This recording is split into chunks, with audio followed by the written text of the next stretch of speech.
제가 오늘 말씀을 준비하고 말씀을 혼자서 이렇게 저렇게 묵상을 하다가 앞에 설교 원고에 쓰지 않은 내용들이 생각이 나서 우리 통역을 하는 우리 데이빗에게 아침에 연락을 해줘야 되겠다. 혹시 또 모르는 단어가 나오면 안 되니까 해서 또 한자어를 얘기하려고 해서 제가 메시지를 보냈습니다. 그런데 그 메시지를 받고선 거기서 연락이 오더라고요. Who is this? 누구냐고. 그래서 얘가 왜 그러지? 속으로 그런 생각을 하면서 Pastor 그렇게 보냈더니 Which pastor? 그러고 연락이 왔더라고요. 그래서 제가 이거 좀 이상한 것 같다. 그러고서는 당황하고 있는데 갑자기 그 메시지로 연락이 왔습니다. 전화가 왔습니다. 아마 그 옛날 전화였던 모양입니다. 미국 분이 전화를 하셨더라고요. 위스콘신에서. 전화를 해서 저한테 누구시냐고 그래서 패스토 컨이라고 얘기를 했습니다. 자기가 모르는 사람이라고. 전화 번호가 잘못된 것 같다고. 근데 그러면서 저한테 하는 얘기가 근데 놀랍게도 자기 아들 이름이 데이빗이라는 거예요. 그리고 지금 자기가 교회 갔다 왔다는 겁니다. 그래서 어떤 목사님인가 무슨 일이 있었는가 궁금했다라고 저한테 오늘 아침에 전화를 해서 이야기해 주었습니다. 제가 무슨 생각을 했냐면 주일에 교회는 우리만 가는 줄 알았습니다. 한국 사람들만 교회 가는 줄 알았는데 모든 사람들이 함께 가고 저희들이 함께 그래서 이것도 인연인데 우리 서로 축복합시다. God bless you. 서로 축복하면서 전화를 끊었습니다. 하나님이 함께 하시는구나 그런 생각을 하게 되었습니다. 오늘 이 아침에 저희들이 함께 나눌 이 말씀, 이 하나님의 말씀도 우리 가운데 살아 숨쉬기를 원합니다. 우리가 어디에 있든 인종이 다르든 어느 배경을 가지고 있든 하나님의 말씀은 우리 모두에게 임하는 가장 귀한 말씀인 줄을 믿습니다. 그 예전에 우리 옛말에 유교적으로는 여자들이 따라야 할 세 가지 도가 있다고 그래서 삼종지도 그렇게 이야기를 했습니다. 그러니까 세 가지 따라야 할 법도가 있다라고 이야기를 했었죠. 그 세 가지 법도가 뭔지 아세요? 우리 젊은이들은 잘 모르겠지만 여성들이 따라야 할 게 무엇이냐면 어려서는 아버지를 따르고 결혼을 하면 지아비 남편을 따르고 나중에 나이가 들면 아들을 따르라라는 게 삼종지도입니다. 그런데 요즘은 바뀌었죠. 요즘은 완전히 바뀌었습니다. 어릴 땐 누구 말을 들어야 살 수 있습니까? 엄마 말 들어야 됩니다. 엄마 말 들어야 돼요. 그래야 살 수 있습니다. 결혼하면 어떻게 됩니까? 마누라 말을 들어야 됩니다. 집안 사람 이야기를 들어야 됩니다. 저도 결혼하기 전에 저희 어머니가 제 손을 꼭 잡고 하신 말씀이 기억이 납니다. 네 부인, 네 아내 말만 잘 따르라고. 그러면 굶지는 않을 거라고 했던 이야기가 생각이 납니다. 그리고 나이가 들면 어떻게 됩니까? 요즘에 아들 별 소용없습니다. 요즘 딸과 함께 하는 게 비행기를 한 번 타도 제대로 탈 수 있는 게 딸한테 잘 보이는 거라고 합니다. 세상이 많이 바뀌었죠. 세상이 변하면서 따라야 할 법도나 또한 규율, 법칙도 바뀐 게 사실입니다. 그러나 변하지 않는 것들은 분명히 있기 마련이죠. 지난주 한국에서 이런 사건이 있었습니다. 한국의 여당 원내 대표였죠. 한 정치인이 이 자신이 원내 대표를 사임하면서 이런 이야기를 했습니다. 자기의 정치 생명을 걸고 지키고 싶었던 게 있었다. 그 지키고 싶었던 게 뭐냐 하면 바로 정치적인 가장 중요한 가치다. 그것은 바로 헌법에 명시되어 있는 내용이다. 라고 하면서 헌법의 제1조 1항, 대한민국 헌법 1조 1항을 이야기하면서 자신의 사태의 변을 밝힌 바가 있습니다. 그 1조 1항이 무엇입니까? 대한민국은 민주공화국이다. 라는 이야기죠. 그런데 그것을 부연 설명한 게 바로 그 다음에 나옵니다. 1조 2항에 보면 무슨 이야기가 나오냐 하면 대한민국은 민주공화국이다. 대한민국의 주권은 국민에게 있고 모든 권력은 국민으로부터 나온다. 라는 내용입니다. 곧 한국 사회가 어떤 사회냐? 민주국가다라는 것이죠. 그 민주국가의 핵심은 다른 것이 아니라 모든 권력은 국민으로부터 나온다. 국민에게 있다라는 사실입니다. 이 헌법적 가치가 한국 사회의 모든 법적인 기초와 근간을 마련하고 또한 정치적 가치와 신념도 바로 이 헌법에 위반되어서는 안 된다라는 것이 그의 이야기였습니다. 근데 이와 비슷한 일이 또 미국에서도 있었죠. 미국에서 최근에 계속해서 이 법에 대한 이야기들이 나오는데 특별히 며칠 전에는 자유와 평당 그리고 정의라고 하는 바로 미국의 헌법적 가치, 헌법적 정신을 근간으로 해서 이 의사당에 걸려져 있던 이 남북 연방기를 폐기하는 그 청원서가 통과되는 일이 있었습니다. 우리가 얼마 전에도 이야기한 것처럼 이 노예제를 옹호하고 그리고 여전히 인종 갈등의 아주 상징적인 표현이었던 남북 이 연방기를 제거해야 된다라고 하는 많은 사람들의 의견을 들어서 결국 이 사우스캐롤라이나의 주 의사당 그 하원 의원에서 의사당에 있는 개양되어 있는 그 깃발을 내리기로 결정을 하게 됩니다. 근데 그것에 있어서도 중요한 부분이 무엇이었냐면 헌법의 정신에 위반된다라는 이야기였죠. 최근에는 대통령 후보로 나와 있는 한 사람이 바로 이민법과 관련돼서 이민자에 대한 이야기를 해서 많은 사람들에게 여러 가지 논란이 되고 있기도 합니다. 근데 그 근간에 있는 것은 무엇이었냐면 바로 헌법의 정신과 관련되어 있는 것이죠. 그 헌법의 정신은 바로 자유와 평등, 정의, 모든 사람들은 너나 할 것 없이 똑같이 대우를 받아야 한다는 것이 이 미국의 헌법 정신 가운데 흐르는 것이었고 이것을 기초로 해서 모든 법률과 모든 생활 양식이라고 하는 것이 결정되어야 한다라는 게 바로 많은 사람들의 생각이었다는 겁니다. 곧 헌법이라고 하는 것은 이처럼 아주 중요한 의미를 담고 있는 것이죠. 한 국가의 실질적으로 가장 최상위의 법입니다. 그래서 어떤 법률이나 어떠한 윤리적인 가치도 이 헌법을 넘어설 수 없는 법입니다. 그래서 헌법은 최상위의 법으로서 최상위의 원칙과 가치로서 그 국가의 모든 생활 양식 또는 행위와 심지어는 우리의 생각까지도 어느 정도 영향력을 미칠 수 있다는 것이죠. 한 국가의 헌법은 바로 이런 힘을 갖는다는 겁니다. 그런 의미에서 과연 우리가 믿는 하나님 나라는 어떤 가치와 최상위의 법을 가지고 있을까요? 오늘 우리가 살아가는 이 사회의 각 국가마다 헌법의 기초가 있지만 그 모든 것을 뛰어넘어서 모든 시대와 모든 영토와 모든 영역을 넘어선 보편적인 분명한 최상의 가치가 있을 겁니다.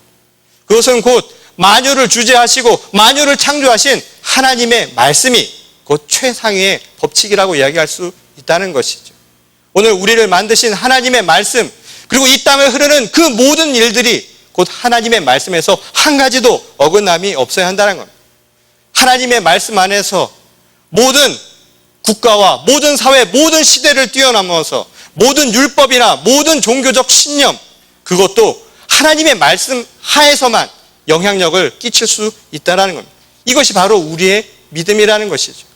하나님의 나라를 꿈꾸는 우리들에게 있어서 하나님 나라의 최고의 법칙은 다름이 아니라 헌법인 하나님의 말씀이 되어야 한다는 겁니다.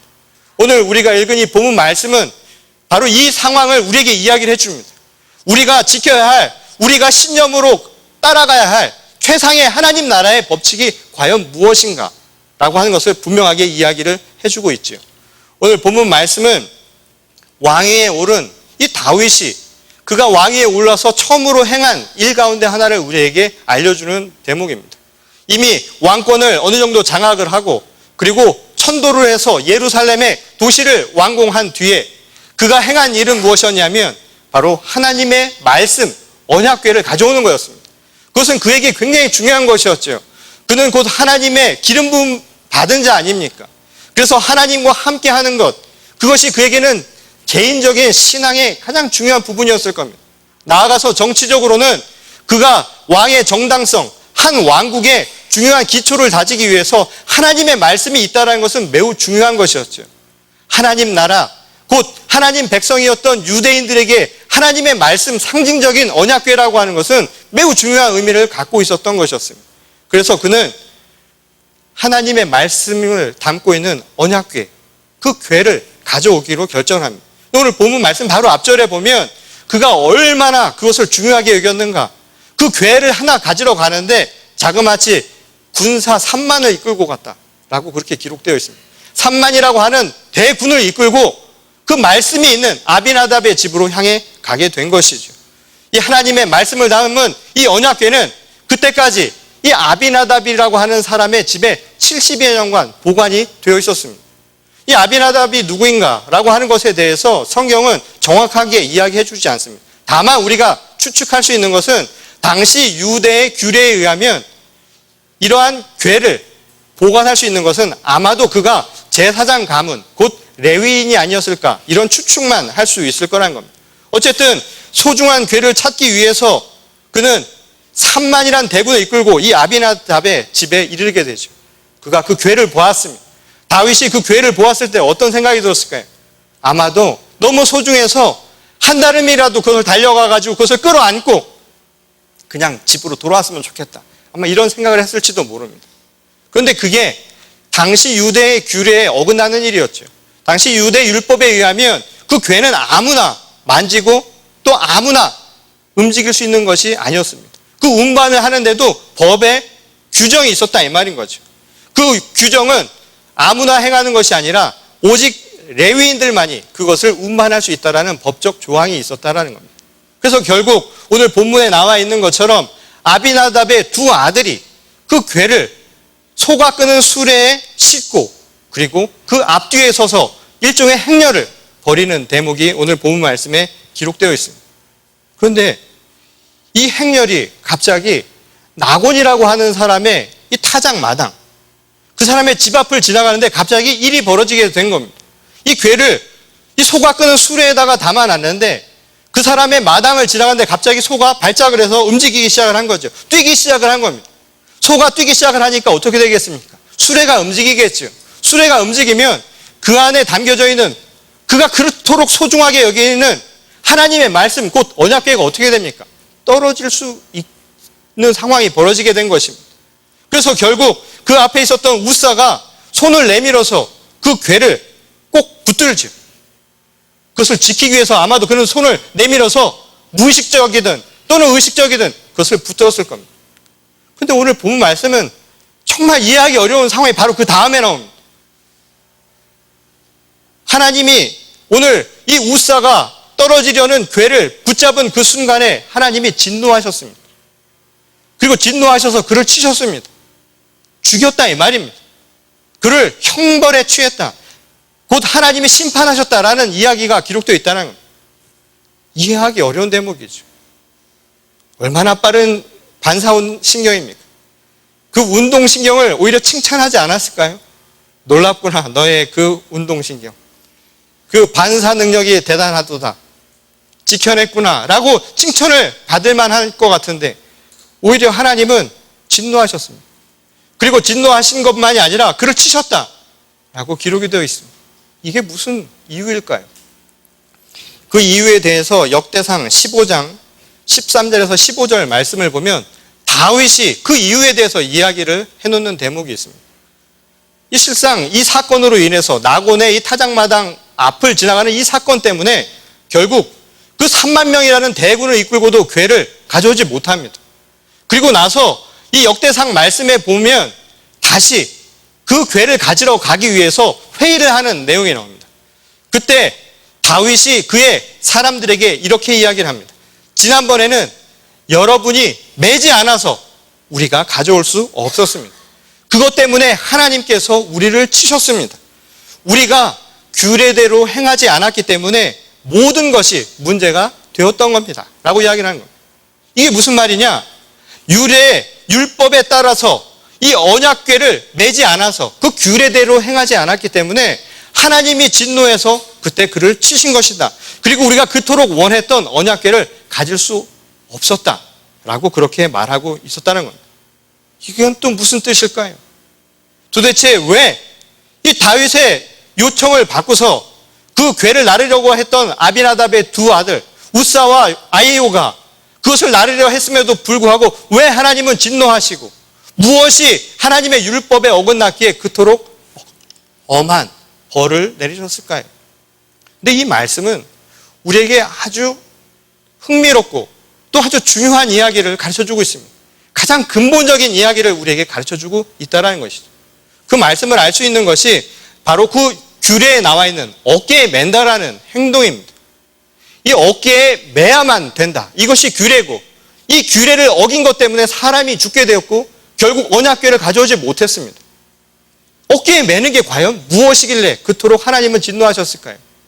이 당시 히브리어 말에 의하면 이 맨다라는 말은 히브리 말로 나사라는 단어를 씁니다. 근데 나사라고 하는 이 말은 단순히 어깨에 맨다라는 의미만이 있는 것이 아니라 높인다라는 의미를 담고 있는 말입니다. 근데 곰곰이 생각해보면 이 말은 상징적인 표현이 들어가 있죠. 이 말, 궤를 어깨에 맨다라는 말을 당시 이 언어적으로 표현을 다시 바꿔보면 무슨 뜻이냐면 당시 궤는 하나님의 말씀입니다. 곧 하나님 자체 그런 뜻입니다. 곧 하나님의 말씀을 매는 것은 높이는 겁니다. 곧 어깨에 맨다라는 이 행위는 그냥 어깨에 매는 것을 이야기하는 것이 아니라 하나님의 말씀을 높이라는 뜻입니다. 가장 높은 곳에 두라는 이야기인 겁니다. 하나님의 말씀이 그 무엇보다 가장 높은 것, 최상위의 법이 되어야 된다는 의미를 그 안에 담고 있는 뜻이라는 거죠. 그런데 이 당시 이 아들들이 어떻게 했냐면 하나님의 말씀을 높이라는 이 말을 듣지 아니하고 그들이 새 수레에 담았다라고 이야기를 합니다. 이 새 수레는 무엇을 의미하는가? 말씀을 담은 그릇입니다.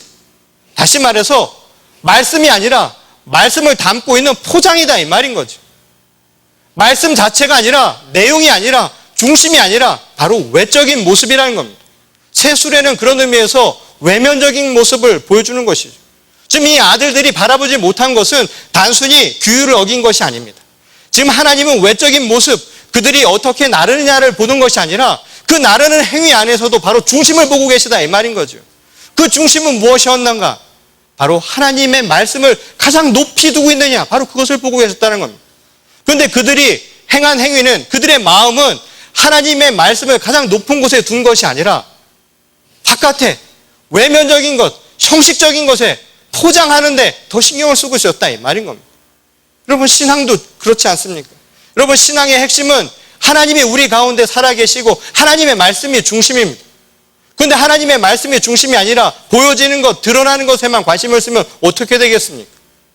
정작 보석이 중요한 것인데 보석이 아니라 보석 상자만 관심을 쓴다면 그 중심을 잃어버린 것 아니겠냐 이 말인 거죠. 오늘 이 아들들이 제대로 바라보지 못했던 것은 바로 이 이야기인 겁니다. 하나님을 삶의 중심 가장 높은 곳에 두지 못했다는 것이죠. 또 다른 의미가 있습니다. 이 어깨를 메고 높이는 행위, 이 이야기가 갖는 의미의 또 다른 뜻은 여러분 생각을 해보십시오. 어깨에 매는 것, 높이는 것은 쉬운 일이 아닙니다. 여러분 궤라고 하는 것을 내가 어깨에 메고 간다고 생각을 해보십시오. 힘들 것 아닙니까? 수고가 필요한 것이죠. 그리고 잠깐 가는 것도 아니고 오랜 시간을 걸어가야 됩니다. 그것은 그에게 인내를 요구하는 일입니다. 쉽지 않다 이 말인 거죠. 그런데 이 아들들이 택한 것은 무엇이었냐면 수레에 싣는 거였습니다. 수레에 실으면 어떻게 될까요? 내 힘이 들지 않습니다. 소의 힘이죠. 내 힘이 아니다 이 말인 겁니다. 다시 말해서 쉬운 것, 편안한 것, 편리한 길을 택했다 이 말인 거죠. 이 이야기는 우리에게 아주 중요한 말씀을 얘기해 주죠. 여러분 하나님의 말씀대로 살아가는 것, 그것은 하나님의 말씀을 높이는 행위입니다. 하나님의 말씀을 최상의 법칙으로 세우고 살아가는 겁니다. 근데 그 일은 쉬운 일이 아닙니다. 힘들어요. 수고가 필요합니다. 땀을 흘려야 되고 때로는 눈물도 흘려야 되고 인내도 필요합니다. 하나님의 말씀대로 사는 건 쉬운 일이 아니에요. 여러분 예수 믿고 편해지셨어요? 천만의 말씀입니다. 예수 믿으면 그날부터 힘들어요. 예수 믿는 삶은 결코 쉬운 길이 아닙니다. 예수님이 말씀하셨죠. 내가 가는 십자가의 길, 너희가 따라야 할 십자가의 길은 좁은 길이라고. 좁은 문, 좁은 길을 가는 것과 같다라고 이야기를 합니다. 큰 길을 가는 게 아닙니다. 편안한 걸 가는 게 아니라는 거죠. 그런데 우리의 신앙이 어떻게 되었는가? 오늘 우사를 통해서 보여주는 말씀이죠. 우리들의 신앙이 겉에 외면적인 모습에 눈을 팔리고 살아가는 것만이 아니라 우리가 하나님의 말씀을 따르는 신앙생활조차도 편리하고 편안한 것을 추구한다 이 말인 겁니다. 언제부턴가 우리는 열매를 바라지 그 열매를 위해서 씨 뿌려야 하는 수고는 하려 하지 않는다 이 말인 거죠. 편한 것만 생각한다 이 말인 겁니다. 그냥 단 것을 먹기를 원하지요. 내가 믿고 얻고자 하는 열매만을 바라지 그 열매를 위해서 살아야 할 삶에 대해서는 관심을 두지 않는다 이 말인 겁니다. 그래서 작은 것 하나에 넘어지는 것 아닙니까? 작은 것 하나에 상처받는 것 아닙니까? 바로 신앙의 문제가 바로 여기서 발생을 하는 것이죠.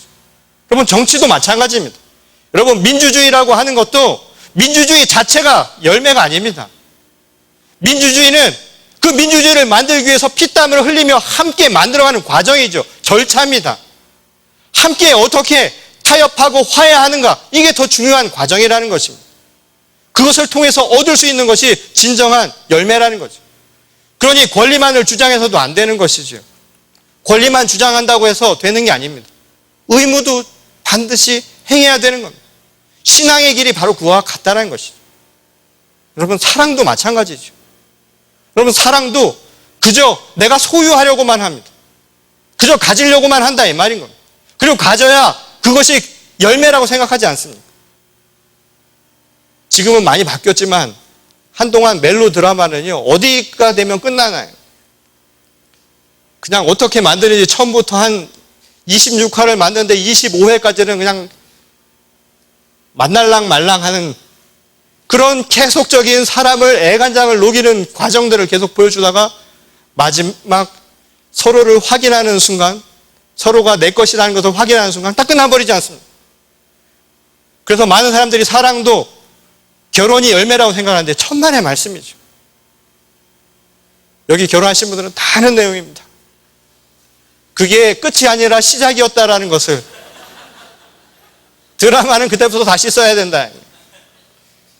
거의 막장 드라마 수준이 그 뒤에 나오지 않습니다.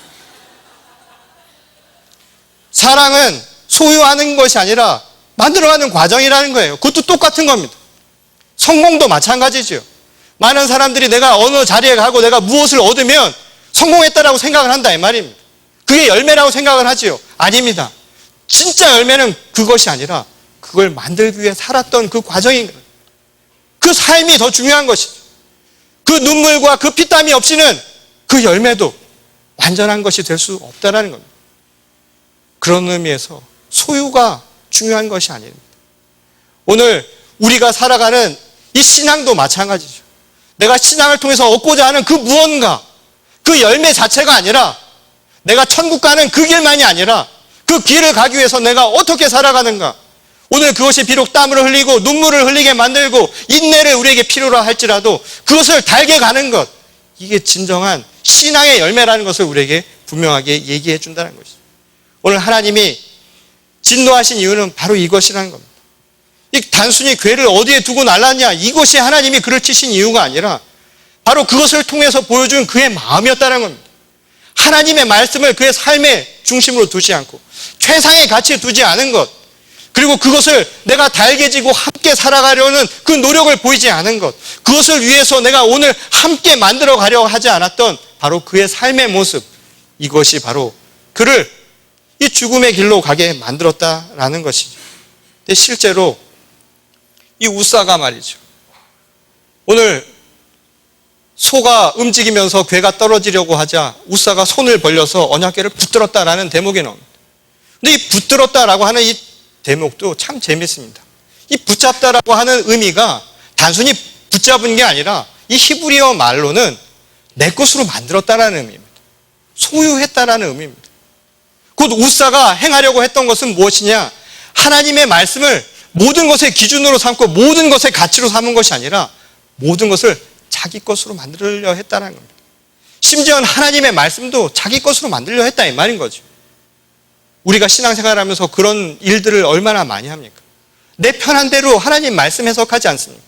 귀에 걸면 귀걸이, 코에 걸면 코걸이식으로 이러면 되는 거지, 이게 하나님의 뜻이지 하고 하면서 하나님의 말씀을 내 것처럼 생각한 게 얼마나 많았냐 이 말이에요. 우사가 잘못한 부분은 바로 이것이죠. 마치 자기의 소유인 양 하나님의 말씀, 그것을 자기 취급했다는 것, 이것이 곧 자기 중심으로 살려 했던 우사의 문제점이었다는 겁니다. 그런데 참 재밌는 대목이에요. 오늘 이 말씀은 이 히브리어 하나하나가 참 재밌는 대목으로 쓰여져 있는 말씀입니다. 그런데 이 하나님의 말씀을 어기고 손을 대었던 이 우사라는 사람의 이름 우사, 이 말의 뜻도 재밌습니다. 이 우사라는 말의 의미가 뭐냐면 힘이라는 뜻입니다. 힘이고 그리고 능력이라는 뜻입니다. 또는 권력이라는 뜻입니다. 무슨 권력이고 무슨 힘이고 무슨 능력이냐 하면 뭔가를 소유하려는 겁니다. 내가 뭔가를 소유하려는 권력, 힘, 그런 마음들, 이것이 바로 우사라는 것이죠. 곧 오늘 이 말씀은 우리에게 중요한 이야기를 가르쳐준다는 것이죠. 하나님이 치신 것은 한 생명을 치신 게 아닙니다. 오늘 이 말씀을 통해서 보여주신 것은 하나님이 치신 것은 바로 우사를 치신 것이죠. 그 우사는 무엇입니까? 바로 내가 무언가를 소유하려는 우리의 힘, 우리의 권력, 우리의 능력, 바로 우리의 욕망들, 내 중심적으로 살아가려는 우리의 신앙적인 태도, 바로 이것을 하나님이 치셨다라는 이야기입니다. 곧 이 이야기는 우리들이 살아가야 하는 이 삶의 가장 우선순위가 무엇인가를 다시 한번 알려줍니다. 여러분, 우리가 살아가는 최상의 법이 무엇이어야 하는가를 다시 한번 알려주는 것이죠. 이 시대에 우리가 살아가는 세상은 내가 힘이 있고 능력이 있어서 내가 소유하며 살아가는 것을 마치 성공이고 그것이 행복의 기준인 것처럼 알고 살아가지만 그것이 아니라는 겁니다. 그 위에 더 귀중한, 더 최상의 가치가 있습니다. 하나님의 말씀, 참된 정의와 참된 평화와 참된 사랑, 이것을 나누는 것, 그리고 그것을 위해서 내가 힘이 들더라도 내 삶의 많은 부분을 내어놓고 함께 나누는 삶을 살아가는 것, 이것이 바로 더 소중한 가치임을 기억하라는 것이죠. 우리는 하나님 나라의 시민입니다. 하나님 나라를 사는 주님의 백성입니다. 여러분, 하나님 나라의 헌법 1조 1항은 무엇인 줄 아십니까? 여러분, 하나님 나라의 주권은 하나님의 말씀에 있습니다. 이것이 바로 우리의 믿음입니다. 그리고 하나님의 그 나라의 모든 권한은 바로 하나님으로부터 나온다는 사실입니다. 오늘 우리가 하나님의 백성, 천국 백성으로 살기를 원하십니까? 우리에게 최고의 헌법적인 가치, 최상의 법이 있습니다. 그것은 다른 것이 아니라 바로 하나님 나라의 말씀입니다. 오늘 하나님 나라의 말씀이 우리 삶의 가장 최우선적 가치가 되어서 우리가 무엇을 행하든 어떤 일을 하든 또 어떤 생각을 하든 모든 것의 기준이 하나님의 말씀으로부터 이루어질 수 있기를 바랍니다. 특별히 우리 교회를 하나님께서 축복하셔서 지난 29년 동안 참 크신 은혜를 주신 것이라 믿습니다. 우리가 지금 얻은 것은, 소유한 것은 이 건물이나 또는 우리가 보여지는 이런 집기들, 그리고 단순한 사람들이 아닙니다. 우리들에게 진정한 열매는 지난 29년 동안 함께 신앙으로, 함께 눈물로, 함께 기쁨과 슬픔을 나누었던 그 삶의 순간순간이 우리에겐 정말 귀중한 열매라는 겁니다. 지난 한 주 동안 우리 단기 선교팀이 멕시코 선교를 다녀왔습니다. 단지 소유하는 것만이 아니라 함께 나누는 것, 그 나눔을 통해서 진정한 소유의 기쁨도 얻습니다. 그리고 정말 하나님 나라가 무엇인가를 깨닫게 되는 것이죠. 이제 저희 교회에 앞으로 주어진 또 다른 소명들입니다. 계속 씨 뿌리는 우리 교회가 될 수 있기를 바랍니다. 그래서 함께 신앙생활하면서 수레 위에 말씀을 담을 생각하시지 마시고 함께 어깨에 메고 하나님을 높이며 경배하며 앞으로 우리에게 주어진 하루하루, 앞으로 50년, 100년, 아니 그 이상을 함께 하나님 나라를 꿈꾸고 하나님 나라를 세워가는 주님의 귀한 성도들이 다 될 수 있기를 주님의 이름으로 간절히 축원합니다. 우리 다 같이 기도하시겠습니다.